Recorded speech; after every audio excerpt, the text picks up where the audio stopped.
Hey everyone, welcome to Zenny62. This is now June 3rd, and just June 3rd, 4th, and then 5th, Tuesday, the California primary.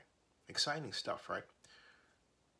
Recent reports, like for example in the Sacramento Bee, have said that American businessman John Fox has emerged to be the second place finisher in a poll that was conducted by the UC Berkeley Intergovernmental Studies. Place I finally remember as the home of a great man by the name of Bruce Kane, but that's another story.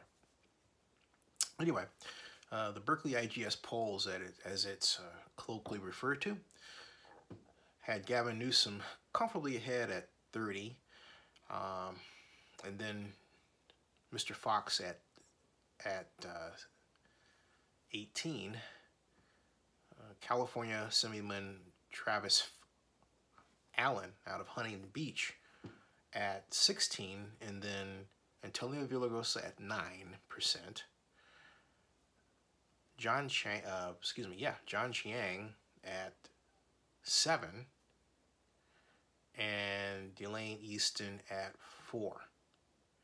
So the upshot of the poll, as it was reported on and as it looked, is, hey, the two Republicans who performed better than the majority of Democrats, including the former mayor of Los Angeles, Villaraigosa. And on top of that, according to the Huffington Post, a number of Democrats are complaining that Gavin Newsom talking up John Fox as a possible opponent basically would serve to push down the Democratic rivals in an open primary where the top two finishers, regardless of party, are the ones that advance. Well, I decided to run all those ideas and takes through Google News, and then, Google Trends, and check it out. Why Google Trends? Well, first of all, I've been a Google Trends junkie for quite a while, going back to, well, pretty much just shortly after it was created in 2006, extensively using it starting in 2007 and 8, and then chronicling its many major changes through the years, like in 2011, when they took out hot topics and then paired the number of results from 100 to 40. And now they have it, kind of a rolling fashion because they used Ajax, but that's another story. Anyway, I love Google Trends. If used properly, you can figure out really what's going on. But Google Trends has never been used in politics to a great extent.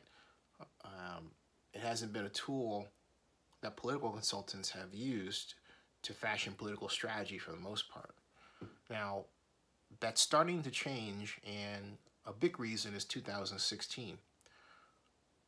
Google Trends revealed that Hillary Clinton was comfortably ahead of Bernie Sanders before the California primary then. In fact, 30 to 15. 30 in terms of search intensity for Hillary Clinton, 15 for Bernie Sanders, okay? And I remember I originally reported that based on a different way I used Google News, that Sanders was ahead, but I made a fundamental error that I didn't catch in terms of how I set Google Trends to measure the search results, and I was wrong. Even back then, at that point in time, as I rechecked for this vlog, Hillary Clinton was comfortably ahead of Bernie Sanders, in spite of polling that showed that Sanders would win by, say, 1 or 2 percentage points. Didn't happen. Clinton smoked him. And then, just a few days before the national election that year, Donald Trump was well ahead of Hillary Clinton, and Trump won. There's been an obvious pattern here of a candidate being more popular on Google Trends that wins an election. In fact, Jim Stewart of the Stewart internet marketing company, he's a consultant, wrote a blog post that said Google Trends has accurately predicted the winner of the U.S. presidential election every year since 2004. Okay, so now you understand why I turned to Google Trends, I hope. Anyway, this is what I discovered. That for the perspective, you set Google Trends for 12-month period in the timeline. Gavin Newsom, for the dates March 27th to June 2nd, is comfortably ahead. He's up to 95 in terms of intensity. That's really huge and climbing, which indicates landslide. Number 2, at 35, is Assemblyman Allen. That's right, Assemblyman Allen. Number 3 at 28 is former Mayor Villaraigosa. Yep, former Mayor Villaraigosa. And then at number 21 is California Controller John Chiang. Great man. Where does John Fox sit? Well, he sits at 6. You heard what I said correctly. He's way down there, okay? Yeah. And solo, that I thought, I wonder how he would look against Delaine Eastin. Delaine Eastin beats him. Yeah, Delaine Eastin beats him 90 to 72. And that's over using a 12-month timeline. If you use something shorter, it's even worse. Delaine beats him by even more. And that's even after Trump's talking him up. So if the reliability and the recently proven reliability of Google Trends is any indication, then we should have Assemblyman Allen as a second-place finisher behind Newsom. But there's a caveat. Assemblyman Allen has traded places with former Mayor Villaraigosa, second, third, over the past, I would say, 3 weeks. Okay. So if Fox widens, let's say he goes from 35 to 37, and Villaraigosa decreases, then you can count on Allen being number 2, definitely.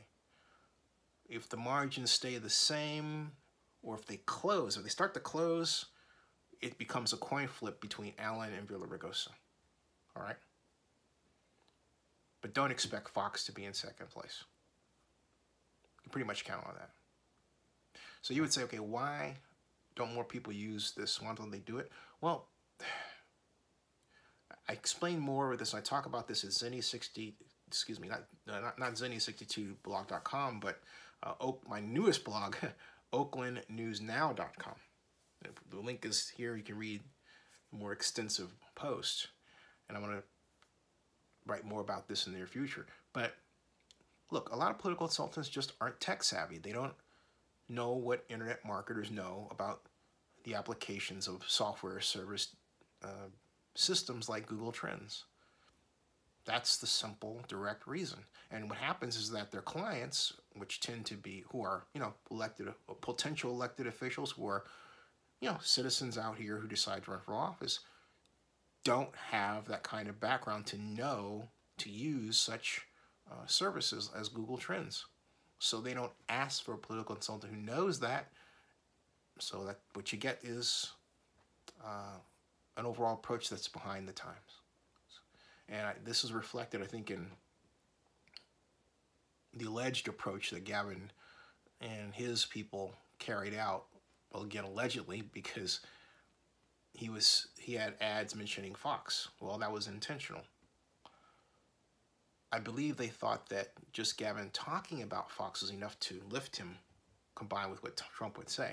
But there was no scandal attached to it that would really cause Fox to become catapulted to a place where he would be number 2 in Google Trends. He's not even close, okay? To make that happen requires not just ads, but not just offline, action, but a concerted online campaign involving content, videos, and posts coordinated over a period of time. There's not enough time to do that now.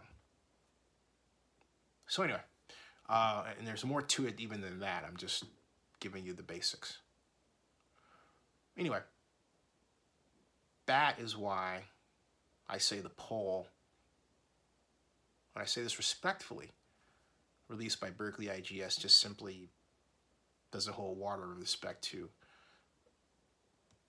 the great way to look at what's happening, and that's Google Trends.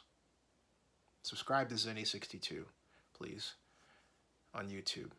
And bookmark 2 of my 97 blogs, Zenny62.com or Zenny62blog.com, and my new blog, OaklandNewsNow.com.